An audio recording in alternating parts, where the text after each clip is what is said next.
feel the wealth gap has reached a sort of impossible point. They don't want to see it go any further.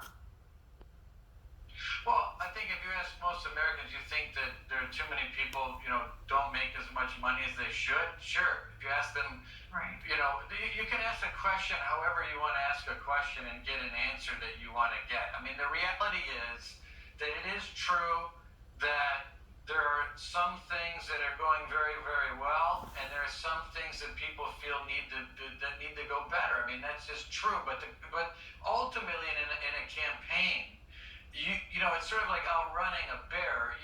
You just have to. You don't have to outrun the bear. You have to outrun the person next to you. So you have an opponent, and right now the opponent, the Democrats, from where Pete Buttigieg is at, is aligning itself with people that are far outside the mainstream.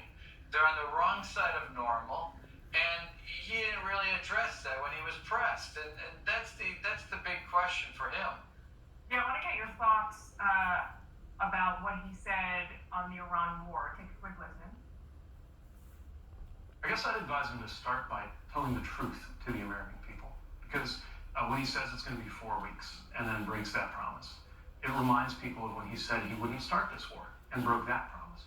When he says he will settle for nothing less than unconditional surrender and regime change, and then changed his mind, backpedaled, and agreed to a framework for a ceasefire that was very different.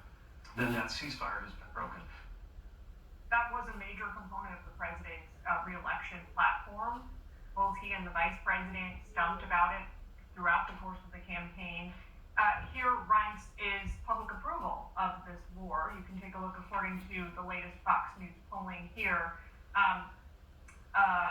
This is not the correct poll, but overall support is for the war is waning, and it's just at about, I think, 46 to 54% right now for and against this war continuing on. What is your message to the president's supporters on this war?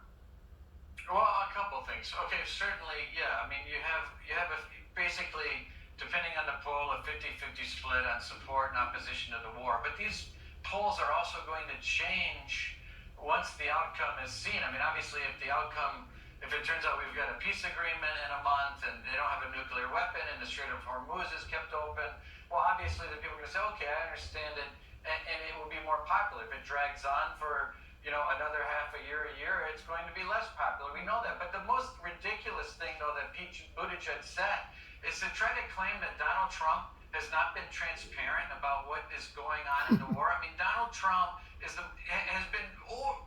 he's been speaking directly to the Iranians through his Truth Social posts. He's been the most transparent commander-in-chief that you could ever have possibly hoped for. I don't know what he's talking about. He's been clear. If you had to put a number on it, this is just a guess, we're not holding you to it, because I think it's illustrative. How many weeks longer do you think this military engagement continues? I mean, I would think a month. I think that's what I see, a month, and it might ramp up, and then obviously if they need to go back to the negotiating table. They need to keep bombing, and they shouldn't flinch. And all three of those at the same time. Okay, looks like you're aligning with the president there on the time frame. Ryan, thanks for taking time with us to respond to Mayor Pete. We appreciate it.